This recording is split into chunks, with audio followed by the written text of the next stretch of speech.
Hum, Teste de áudio. Alguém me ouve aí? Tudo certo?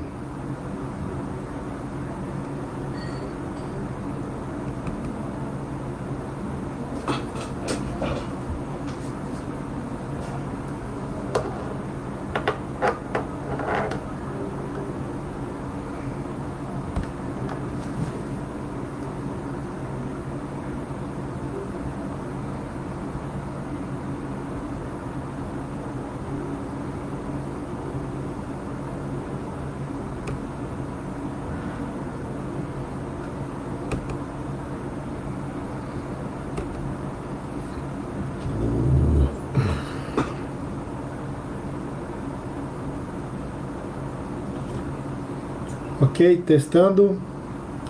Ok, tudo certo aí? Tiaguinho?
Tudo certo? Aí você me avisa quando. Tá, eu preciso fazer acessar aquele link que você me mandou ou não? Você me mandou? Não, não, é só aqui mesmo, aqui tá tudo certo, né? É só começar, né? Eu co- tá bom, obrigado.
Tudo Ainda não bem? entrou. Hum? Ainda não entrou ao vivo? Já estou. Vou começar. Vai. Não apareceu ainda aqui pra mim.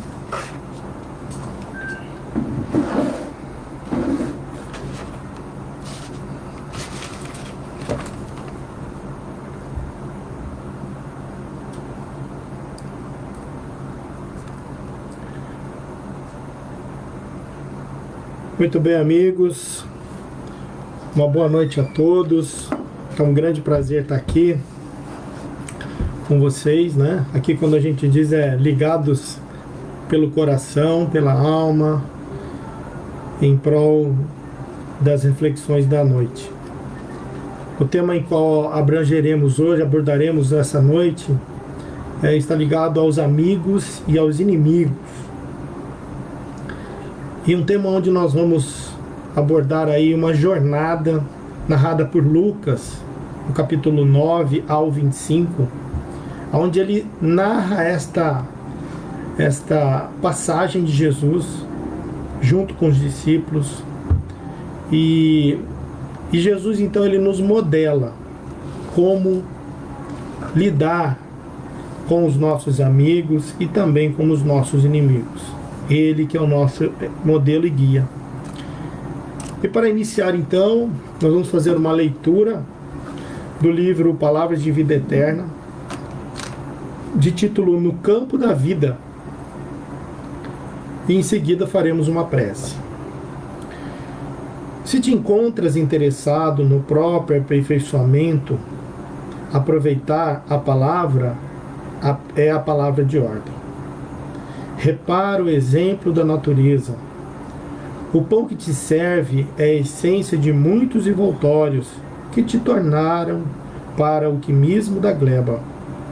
O clima reconfortante do lar é produto da limpeza constante. Se pretendes avançar ao encontro do melhor, despoja-te do inútil. Muitos aspiram à tranquilidade, apegando-se à inquietação, enquanto muitos pretendem a primazia da fé, rendendo preito à negação de si próprio. Querem a paz, guardando-se irritadiços, ou anseiam pela segurança do bem, afirmando-se eles mesmos tão endividados com o mal que não lhes sobra leve possibilidade de consagração à virtude. Para isso, não vale simplesmente partilhar o trabalho geral, mas selecionar a experiência comum, assimilando-lhe o ensinamento.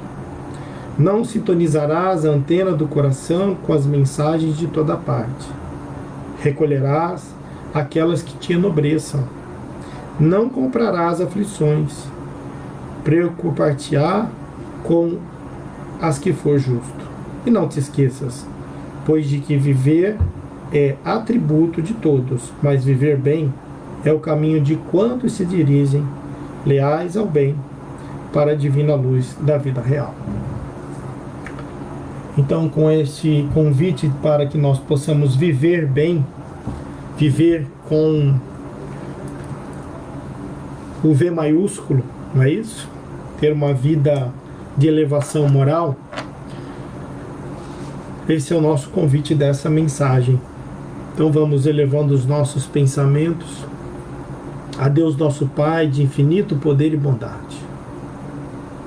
Esse Pai acolhedor, bondoso, justo, que está de braços abertos, esperando para que possamos iniciar o caminho de volta.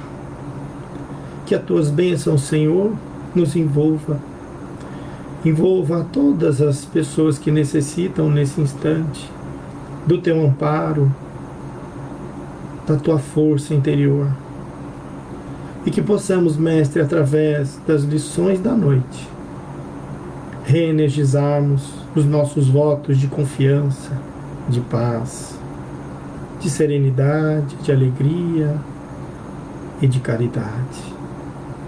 Conduza-nos, Senhor, na tua infinita paz. E que assim seja. Muito bem. Meus amigos, dentro deste tema, os amigos e os inimigos, nós faremos uma abordagem sobre dois aspectos. O primeiro aspecto, referente às questões materiais, focadas, porque o nosso convite é estar no mundo sem ser do mundo, mas nós estamos no mundo. Então, nós vamos verificar como é que Jesus se posicionou, como é que ele se portou E Ele é o nosso modelo. E em seguida, ao final dessa jornada, nós teremos um link que o mestre, de uma maneira muito educadora e inteligente, ele faz para que nós possamos também trabalhar o outro lado, o outro aspecto, que é o aspecto enquanto espírito imortal. Então, esses dois aspectos nós estaremos trabalhando a respeito do tema amigos e os inimigos. Muito bem. Então, conta-nos Lucas, capítulo 9 ao 25, como já falamos, que Jesus, então, ele estava pressentindo que já era o momento da sua partida. E ele, então, se dirige, planeja a sua viagem para Jerusalém, porque ele sabia do que o esperava. Ele então reúne os discípulos, em uma ceia e diz: é chegado o momento de irmos, porque eles teriam as comemorações da Páscoa. E naquele momento, então, Jesus sabia da Via Crucis, sabia tudo o que estava o esperando. E ele então expõe isso para os discípulos. E os discípulos, de maneira nenhuma, mestre, ninguém vai mexer com o Senhor, vai dar tudo certo. E ele diz assim, então, para Simão, quando ele se altera, ele diz assim: Simão, é necessário que o Filho de Deus, seja sacrificado para que possa ser lembrado. Então, dali ele já estava dando os sinais de que ele, enquanto modelo, precisava ser seguido pelos homens. Porém, ele traz para João Evangelista, que sempre conduzia as caravanas, a caravana dos discípulos. Então ele diz assim: mas João, tu nos guiará pela Samaria. E todos então ficam preocupados, porque era o caminho mais difícil e mais perigoso, porque saía das rotas comerciais. Então perguntam: mas Senhor, por que pela Samaria? Ele falou: segue-me. E pela sua autoridade moral, então todos começam então a seguir Jesus por essa jornada. Eles então caminham durante o dia todo, porque era um caminho mais longo também. E quando eles chegam na Samaria para pernoitar e seguir viagem, então, no outro dia para Jerusalém, eles batem a porta de um samaritano, e esse samaritano nega-lhes a hospedagem. Naquele momento da negação da hospedagem, houve uma quebra de um rito, de um padrão estabelecido por todas as nações, pelo povo hebraico, que aquela família, ou aquele que negasse essa hospedagem, desceria dos céus uma rajada de fogo e queimaria não só ele, mas também como toda a sua família. Era uma lenda. E essa tradição fora quebrada. E quando aquele samaritano ele nega a hospedagem a Jesus e aos discípulos, Simão então altera, revolta-se e diz assim: Senhor, queres então que eu evoque ao Pai para que as chamas dos céus desçam e recaiam sobre essa família? E Jesus então, olha só, nós já temos exemplos de como lidar com aqueles que se colocam como nossos inimigos e aqueles que se colocam como os nossos amigos. Então é muito importante, nos trechos em que nós estamos dessa jornada narrada por Lucas, Jesus então ele nos dá o direcionamento para que nós possamos como agir. Então Jesus olha para todos os discípulos e diz assim, cansados, sabendo que não iriam pernoitar ali. Então Jesus diz assim: o Filho do Homem não veio para destruir, mas para salvar. Salvar não no sentido de carregar as pessoas no colo e, enfim, através de um milagre, mas no sentido de dar a direção. O salvar no sentido de mostrar o caminho, de reeducar, de trazer as pessoas para trilhar os seus passos. E naquele instante, então, todos os discípulos ficaram extremamente revoltados e seguiram viagem e foram então caminharam durante toda a noite, sem comer, sem beber, sem descansar. E quando eles chegam a Jerusalém, na entrada de Jerusalém, eles são recepcionados por um doutor da lei. E esse doutor da lei, ele recepciona, e todos esperavam que eles iriam trazer água, comida. E naquele momento, então, o doutor da lei, aparentemente como amigo, então vamos entendendo os trechos. Aparentemente como amigo, ele começa uma narração, com alguns questionamentos. E quando nós estamos com fome, com sede, cansados, e aí somos recepcionados, e veja só como Jesus se comportou.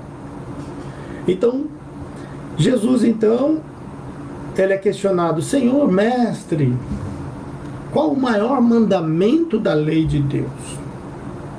Primeiro, todos cansados, famintos, como já falamos, mas Jesus, de uma maneira muito serena, já percebendo que aquela aparentemente amizade tinha algo por trás, então Jesus, ele devolve uma pergunta com outra pergunta, com outras duas perguntas.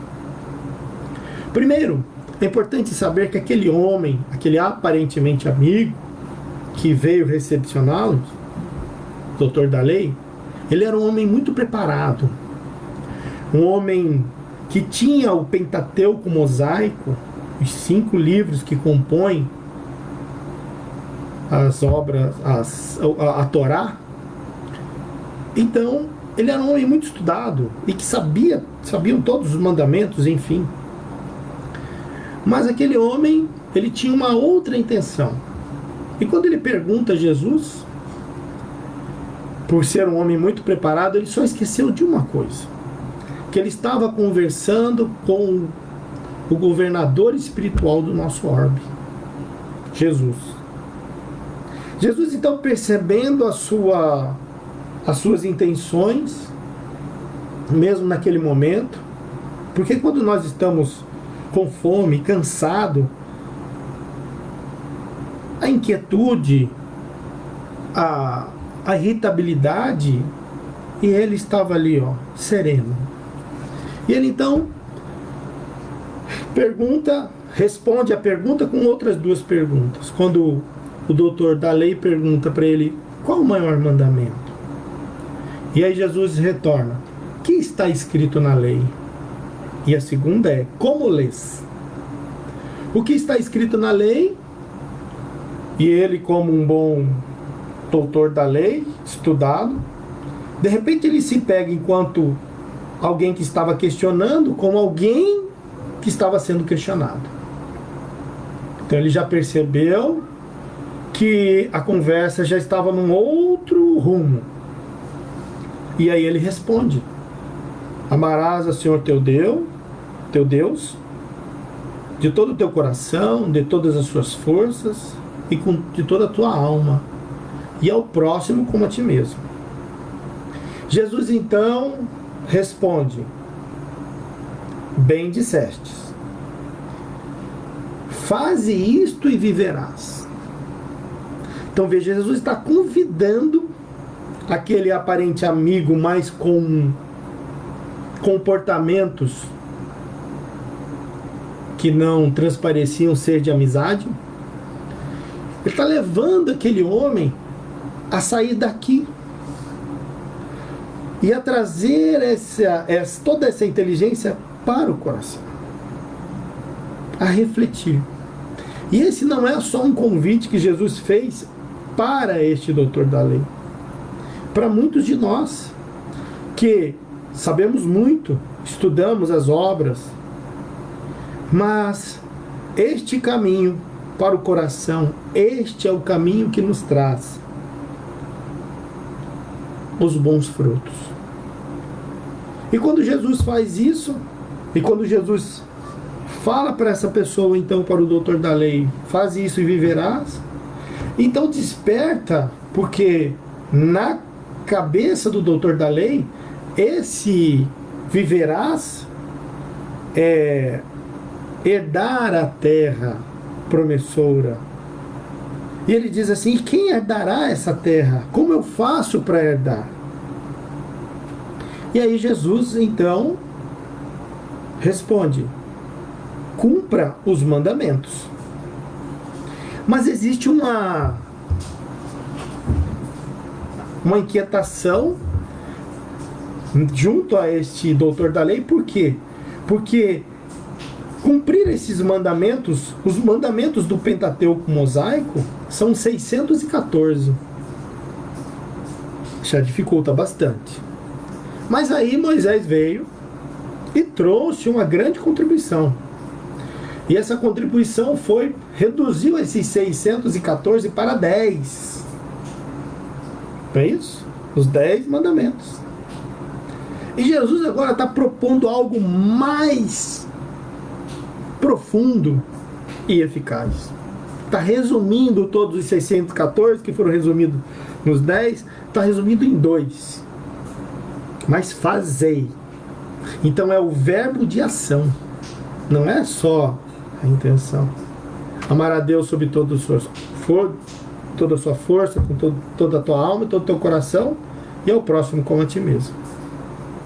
Então, dentro desta visão, o homem, mesmo porque ele era muito preparado, mesmo assim, então ele diz assim: Senhor, e quem é o meu próximo? Quem é o meu próximo? Porque aquela pergunta também era um teste. E ali ele começa a perceber que não estava sendo amigável. Mas era aquele amigo que se tornou, através dos seus questionamentos, ele mesmo se denunciou. Mas, Senhor, quem é o meu próximo? Nas traduções da época, próximo também fora traduzido como Ahi, que em hebraico, irmão. Ou seja, então esse doutor da lei, ele estava propondo assim: se ele que é um homem que viaja e que prega para todos os povos, então eu tenho como pegá-lo aí. Porque se ele sair, irmão, não é isso? Do povo judeu, eu vou contradizê-lo. Porém, Jesus, neste momento, então, ele narra a parábola do bom samaritano. E na parábola do bom samaritano, nós temos atitudes para com os amigos e também temos atitudes para com os aparentemente inimigos. E como lidar com essas atitudes para com os inimigos. Então, Jesus então narra que, certa feita, um homem, vamos já parar por aí, um homem, este homem ele era judeu? Não se sabe. Até hoje não se sabe. Este homem era romano? Um homem. Este homem descia. Esse ato de descer quer dizer o que para as nossas consciências? descia, ou seja, ele estava em Jerusalém, estava descendo para Jericó. Jerusalém, uma terra santa de oração, onde as pessoas vão lá para peregrinar em função da adoração a Deus. Jericó, uma terra onde ali, com jogatinas, né, porque era uma cidade portuária, com prostituição. Então esse homem descia. Então por aí nós já vamos iniciar também verificando um outro aspecto que abordaremos hoje ainda, né, que é o aspecto do ser imortal. Estamos falando do homem no mundo. E Jesus está nos dando exemplos palpáveis para que nós possamos metamodelá-lo. Então o homem descia de Jericó para Jerusalém. Esse descer está ligado ao nosso campo vibratório. Toda vez que nós descermos, nós estamos nos entregando para os nossos inimigos internos, abaixando a nossa guarda, saindo da sintonia com os espíritos, os nossos anjos de guarda, os nossos amigos benfeitores. Então, descia. Quando é que nós descemos? Quando nós deixamos com que a agressividade nos domine, a maledicência, o julgamento. Isso é descer. Quando nós pré-julgamos, quando nós agredimos, quando nós atentamos contra nós mesmos. Então este homem, ele descia, e quando descia, como diz a parábola, ele foi surpreendido por assaltantes, saqueadores. E esses saqueadores não só roubaram os seus pertences, mas também o espancaram, deixando-o semi-morto, sem vestes, sem roupa. E isso é providencial, segundo a narrativa de Jesus. Por que esse homem ficou transfigurado? Porque lá aquele doutor da lei estava esperando o arri, os irmãos, não é isso? Então ninguém tinha como reconhecer aquele indivíduo que ali estava caído. Não pelo sotaque, porque ele estava inconsciente. Não dava para reconhecê-lo pelas vestes, ele estava seminu. Não dava para reconhecer pela sua aparência, ele estava transfigurado pelos golpes que foram dados. Então, um homem, olha só como Jesus é um educador fantástico, e descia de uma maneira fidedigna, está lá, descia, ou seja, um sacerdote estava abaixando seu nível vibratório. E o que se esperava de um sacerdote que vai atrás das tribunas, que é eloquente e que fala e que se coloca como amigo da população? Não é isso? Até como confidente, como uma ponte entre Deus e as pessoas, não é isso? Então, naquele momento, o sacerdote passa, ele descia, descendo, viu o homem transfigurado. E naquela época, havia uma tradição, um rito, de que quando um sacerdote colocasse a mão em um cadáver, ele precisaria passar por um longo processo de purificação. E esse processo de purificação era um processo em que demandava um determinado sacrifício desse sacerdote. Então, o que aconteceu? Este sacerdote, olhando aquele homem, e que se esperava uma atitude de amigo, amigável, olhando aquele homem caído, o que ele fez? Olhou para os lados, não percebeu ninguém, E o que ele fez? Passou. Não teve uma atitude como um amigo que se esperava dele. Então veja que o tema está totalmente ligado a todos os momentos.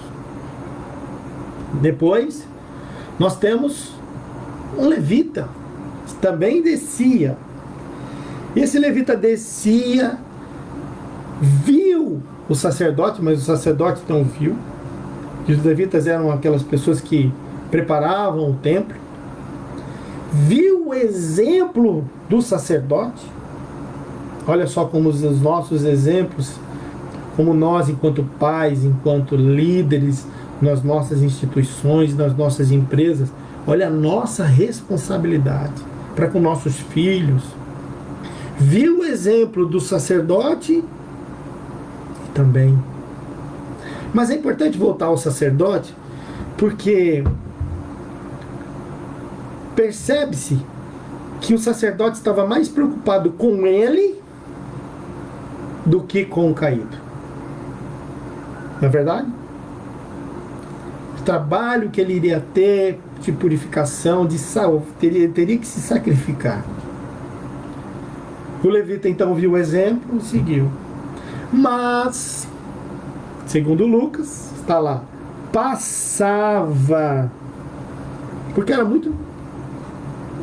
não era muito coerente dizer que ou subia ou descia um samaritano que faria a celebração da Páscoa na Samaria, no Monte Gerizim, nos templos, e por que ele estaria indo para Jerusalém, no Monte Sião?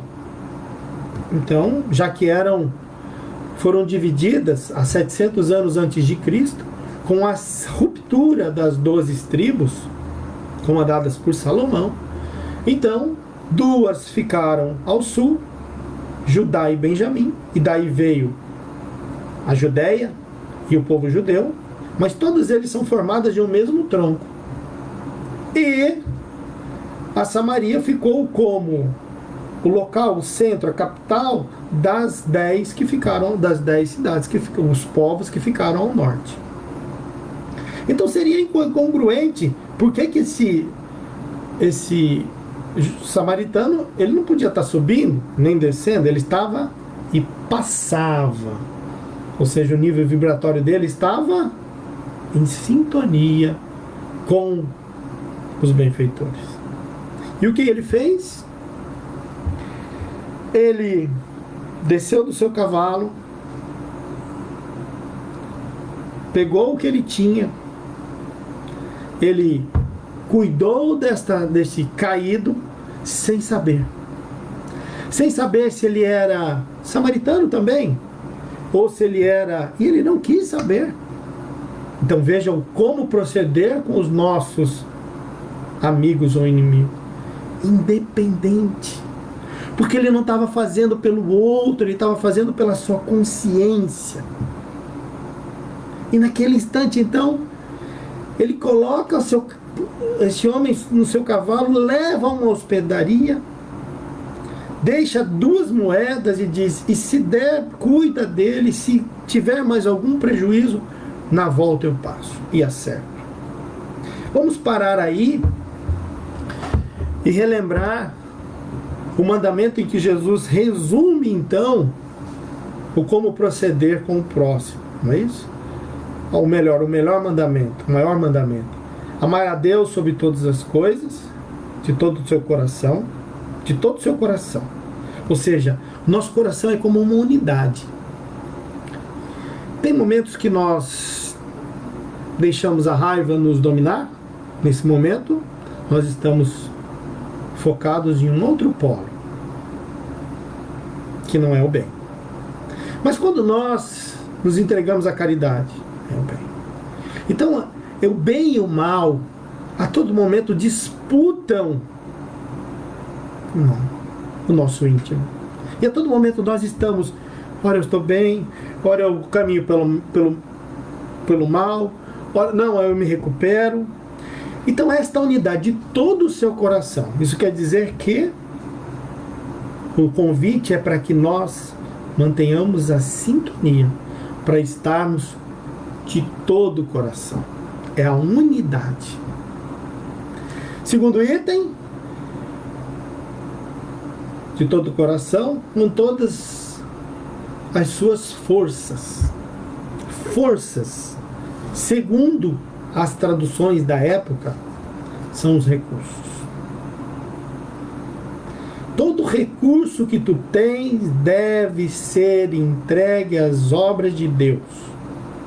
Simplificando. Isso é para isso que nós temos. E aquele homem então empregou o samaritano, cumpriu isso, cumpriu. O que ele fez? Ele então colocou os seus recursos, ele pegou o seu cavalo, se sacrificou. Ele colocou o seu azeite, as ataduras, levou esse homem, deu 2 moedas e ainda se colocou para pagar caso tivesse mais prejuízo. Mas existe também, então amar a Deus sobre todas as coisas, de todo o teu coração, é a unidade, com todas as suas forças e de toda a tua alma. Vamos entender o que é essa alma e que é importante para que nós possamos daqui a pouquinho entrar no homem enquanto espírito imortal. De toda a tua alma, os judeus, eles entendiam, e é por isso que eles achavam que Deus, ele fazia presente no templo, nas festividades. Era uma crença deles. E dentro dessa tradição judaica, lá no templo, os judeus, eles não iam apenas lá para rezar, para orar. Eles iam para oferecer oferendas, sacrifícios. Isso quer dizer assim: amar a Deus com toda a tua alma, quer dizer assim, não fique apenas nos pensamentos e nas orações. Isso não adianta. É o caminho. Mas de toda a tua alma quer dizer, eu preciso de uma ação. E os judeus iam até lá, porque acreditavam que Deus ali estava, levavam as suas oferendas, o seu sacrifício, ou seja, praticavam uma ação. E esse samaritano praticou, sem se importar com o sacrifício que ia dar, porque ele foi caminhando e o homem foi no seu cavalo. Assim proceder com quem, se é meu amigo ou não, porque ele estava transfigurado. Daí o porquê deste homem não ser identificado até hoje, há 2020 anos depois da vida do mestre. Então, meus amigos, Jesus então olha nesse momento primeiro para todos os discípulos. E todos os discípulos estavam olhando para baixo, porque aqueles que Simão falou assim: Senhor, se quiser eu mando descer, peço para que os raios, as chamas dos céus cubram e queimem tudo. Quem até alguns instantes era o seu maior inimigo, porque era responsável, porque eles estavam cansados, quebrou uma tradição. A partir do momento, Jesus fala dele enquanto mocinho.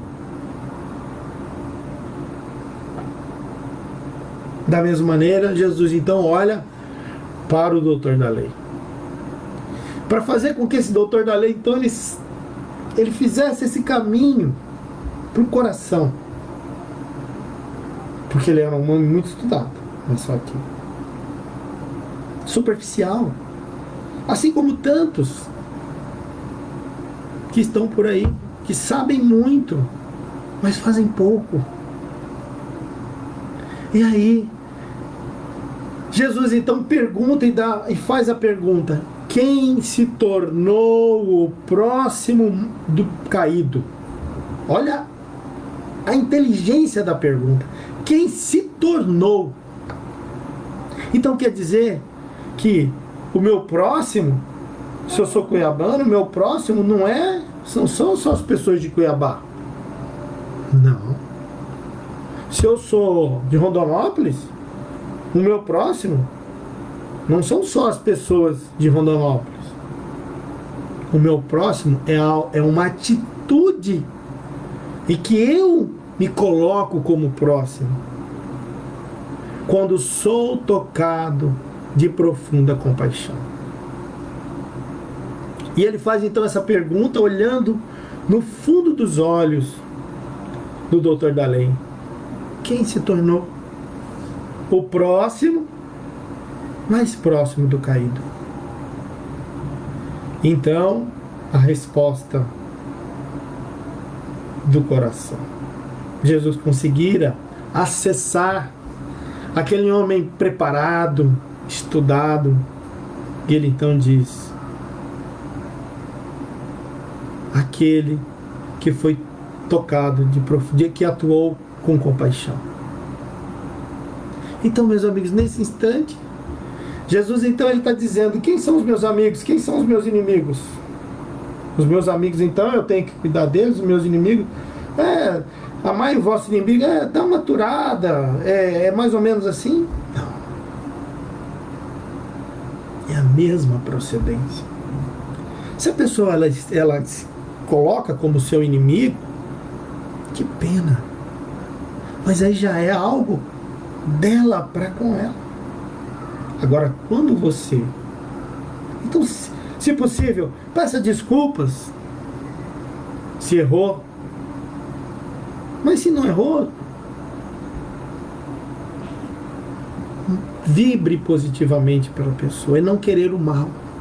Quando diz assim: amai os vossos inimigos, não é bajular, não é ficar... Não, é não querer o mal. Eu tenho um caso muito interessante de um grande amigo meu, e esse amigo, o cunhado dele falava mal dele, mas falava, e ele nunca fez nada. E, enfim. E um belo dia, um grande amigo desse cunhado dele chegou para ele e falou: rapaz do céu, isso, aquilo e tal, o fulano assim, metendo pau no cunhado. E ele falou: não, ele é trabalhador, ele é uma pessoa que merece todo o nosso carinho, isso, aquilo, né? E esse amigo falou isso. Ou seja, olha só, que um gesto de amor, ele ofusca uma multidão de pecados. O que aconteceu?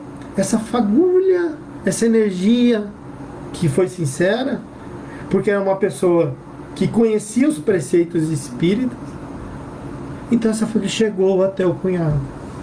E hoje eles são amigos, sem precisar de bajulação, sem precisar de nada, só com a energia do amor. Então, meus amigos, nós vamos agora, porque senão não dá tempo, vamos agora tratar o outro aspecto, que é o aspecto enquanto espírito imortal. Quem são nossos amigos? Porque no material, Jesus nos deu uma aula de como proceder. E principalmente, só lembrando, antes de iniciarmos a outra etapa, como é importante nesse momento, que é um momento delicado, de corações fragilizados, como é importante pegar o telefone, ligar: ui, tudo bem? Você está precisando de alguma coisa? Meu amigo, e aí, como é que tá? Como é que você tá? Como é que tá a sua família? Pode parecer irrelevante, mas não é. Então, que nós possamos, através de gestos mais amigáveis, poder, através de ações, poder ampliar esses gestos. Mas com base no espírito imortal, agora tirando o foco da persona, dos indivíduos, das pessoas, quando Jesus diz assim: buscai primeiramente o reino dos céus, o reino de Deus, e tudo mais vos será acrescentado. Ele está dizendo o que pra gente? No fundo da nossa alma. Ele está dizendo assim: cuide dos seus pensamentos, cuide da sua sintonia. Lembra do homem que descia de Jerusalém para Jericó? Então, cuida dos seus pensamentos, cuide cuida da sua sintonia e o resto, amigo. Então Jesus está nos alertando para que nós possamos fazer agora novamente a pergunta tema dessa palestra: quem são os nossos maiores inimigos e os nossos maiores amigos? De quem nós temos que temer? É uma resposta que eu tenho certeza que você já chegou a essa conclusão. O grande banquete da nossa vida não são os outros que vão colocar, que vão nos servir. Claro, podem colocar a cereja do bolo, com certeza. Como é bom ter as pessoas do nosso lado. Mas enquanto espírito imortal, você é o maior construtor. Nós somos o construtor da nossa felicidade. E isso é extremamente motivante. Porque isso não nos prende, não nos algema, não nos escraviza. E quando dependemos de nós, o que acontece? Nós então somos convidados a assumir a autorresponsabilidade. E a autorresponsabilidade passa primeiro pelo autoconhecimento. Então é inevitável que possamos fazer a primeira pergunta: quais são os meus maiores desafios? Por que é que qual os aspectos morais que eu vim para melhorar nesta encarnação? Esta é uma pergunta fundamental. E se você ainda não sabe ou está fugindo dela, agora que você está em casa, não dá mais. Qual que eu vim fazer aqui? Não é uma questão individualista, é uma questão de auto-amor. É hora de pensar, porque quando eu sempre pergunto, quem é a pessoa mais importante da sua vida? Algumas pessoas falam assim, meu filho. Meu filho, nossa, eu morreria se meu... Claro, nossos filhos, nossos parentes, enfim. Eu falo assim, mas seu filho pode ser feliz por você? Não. Mas ele fica feliz quando te vê feliz? Sim. Então quer dizer que a minha felicidade é em primeiro lugar. Porque ninguém dá o que não tem. Não é assim? Então, se a minha felicidade em primeiro lugar, e os banquetes só eu posso me dar, onde é que eu estou buscando essa felicidade? Essa é uma boa pergunta. Estou esperando vir dos amigos? E quando vem os inimigos? Eles levam de mim? Eles levam minha paciência? Eu perdi a paciência com fulano. Será que você perdeu? Foi fulano que te deixou agressivo? Que me deixou agressivo? Ou ele só despertou alguma coisa que eu já tinha? E é melhor enfrentar alguma coisa que está na minha frente do que algo que eu finjo que eu não estou vendo. Então, quando eu busco a felicidade lá fora, você vai encontrar uma coisa: prazer. Prazer você vai encontrar. Só que é um prazer provisório e que não vai te levar, porque vai chegar um momento que os bens materiais, o corpo, a gravidade vai incidir, o culto ao corpo,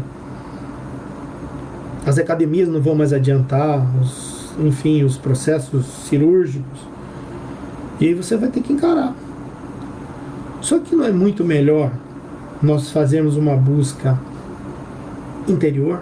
Porque essa busca que a água viva, quando Jesus convida a mulher samaritana a buscar, não é aquela água lá. E eu gosto muito de uma citação que diz assim, que quando nós nascemos, começou a jorrar uma fonte de água pura e cristalina. E essa fonte, ela é inesgotável. Somos nós, vindo ao mundo. Pura. Mas muitos de nós esquecemos da fonte e ficamos buscando chuva. ou seja, buscando no outro. Não é isso? Chuva vai, né? Chuva vem, a fonte enche. E quando a chuva vai, a fonte seca. Porque o foco está no outro. E esse foco no outro não é uma visão individualista. É um foco assim. Nós somos convidados pela doutrina espírita a um caminho de libertação. Porque eu sei, muitos inclusive justificam, quando todos forem educados comigo, aí eu vou ser educado com eles. Mas você parou lá na fila você entrou na fila de gestante idoso, você não é gestante, né? Mas também olha o tanto ali, todo mundo entrou. Eu sei, motivos para justificar. E quando nós somos pressionados, e a doutrina espírita, ela é uma doutrina que nos leva a muitas reflexões profundas. Porque é uma doutrina que não nos dá caminho fácil. Não é verdade? Ela não nos oferece milagres. Ela nos oferece esforço. Pelo esforço, meritocracia. Não é isso? Então, quando nós nos defrontamos com pessoas de difícil convívio, quando nós nos defendemos, e aí nós lembramos, amai os vossos inimigos. Por que Jesus citou e frisou amai os vossos inimigos? Porque aqui, ou seja, preste atenção nos vossos inimigos. Porque os vossos inimigos, eles vão te dar uma oportunidade muito grande de você olhar para você e perceber as suas más inclinações. Ou seja, eles vão fazer com que você perceba os seus inimigos interiores. E o seu foco não está em combatê-lo. O seu foco também não está em combater o inimigo interno, porque essa palavra não existe no dicionário cristão, espírita. O foco está em transmutar. Mas como é que eu mudo uma coisa que eu não sei se existe? E quando eu percebo isso, eu vou identificar. Muitas pessoas têm esse medo. Maria de Magdala, quando ela estava, aquela meretriz, né? Quando ela estava no seu palacete, em uma daquelas noites de depressão, melancolia, então ela fechava tudo, se recolhia num quarto escuro. E aí um mendigo batia na porta de carvalho espessa do seu palacete incessantemente. E aí atendeu. E ele diz assim: Senhora, é ele, o Nazareno, está ali, a 2 horas de barco, é só atravessarmos. Vamos.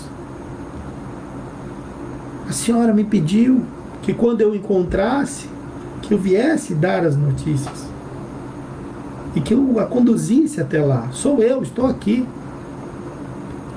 E tentando, o serviçal tentando tirar aquele mendigo, mesmo assim ele insistiu. E aí, então, Maria então vai até, e nesse caminho de 2 horas dentro do barco, Maria de Magdala, ela não tinha medo de Jesus. Ela tinha medo do espelho de se ver, de enfrentar os seus maiores inimigos, de ter chegado o momento e falar assim: opa, não dá mais para fingir, não dá mais para viver o eu idealizado, e sim encarar o eu real. É isso. E dentro desta visão, para encerrarmos, esse momento ele é muito interessante, porque esse momento em que nós nos encontramos com o vírus, com todas as famílias mexidas, as profissões, a economia, as ruas, os templos. Mas um tema me chamou muita atenção, e durante essa semana pensando, que é o fique em casa. E o que esse fique em casa tem a ver com o tema de hoje? E para finalizar, meus amigos, esse fica em casa não é ficar num imóvel. Não. Porque eu sei, tem muitas famílias que cada um está num quarto, outro está no Netflix, outro está no celular, outro tá... Esse fica em casa. Porque, veja só, não está tudo bem. Não é isso? Não está tudo bem. Mas está tudo certo. Porque Deus quer a morte do pecador, quer a morte do pecado. Não está tudo bem, mas está tudo certo. E se está tudo certo, quer dizer que existe uma lei divina, ou seja, existe uma programação divina que está nos regendo.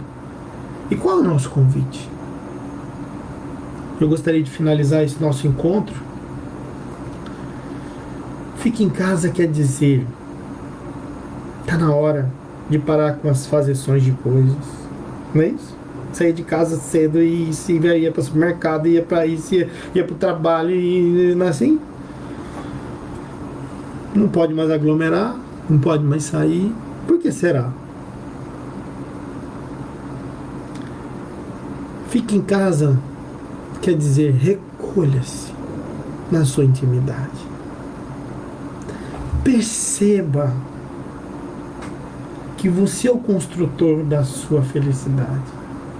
Identifique por que você veio aqui. Então, tá vendo? É uma parada obrigatória no pit stop. Ele tá dizendo assim, ó, para tudo. É importante para o mundo de regeneração que nós façamos essa reflexão. E aí, fazer essa reflexão é tão importante porque ela vai nos conduzir a como é que nós vamos nos comportar com os nossos inimigos internos. Sabe por quê?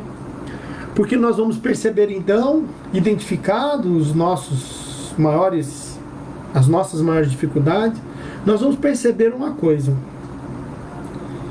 que o nosso maior amigo é quando eu estou numa boa sintonia. As pessoas podem te cutucar, podem ser agressivas com você, você vai pensar assim, ô amigo, mexeu com a pessoa errada. Deus te abençoe. E o seu maior inimigo vai ser quando você sair de Jerusalém e baixar para Jericó.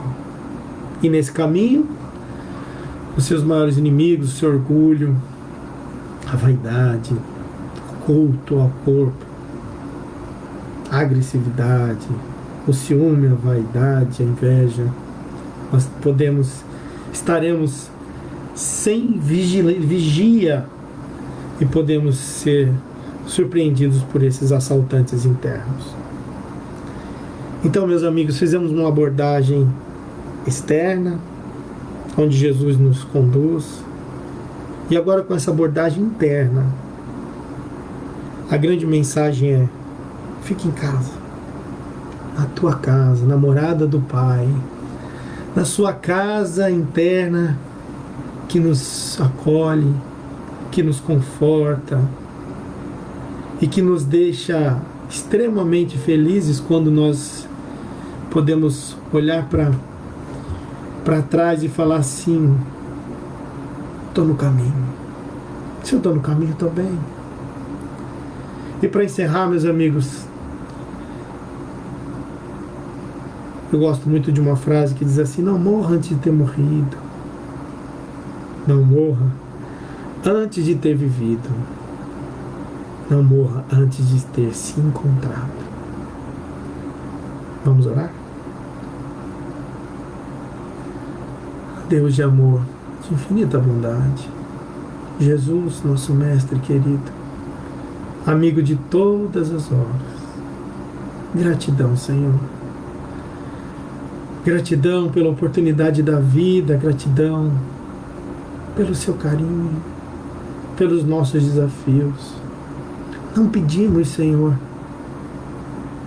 não pedimos privilégio, pedimos apenas força, fé interior, para que possamos resistir a nós mesmos. E quando chegarmos ao momento de partir, poder olhar para trás e dizer: vivi, fui feliz, e com a minha felicidade contribuí para o mundo. Muita paz.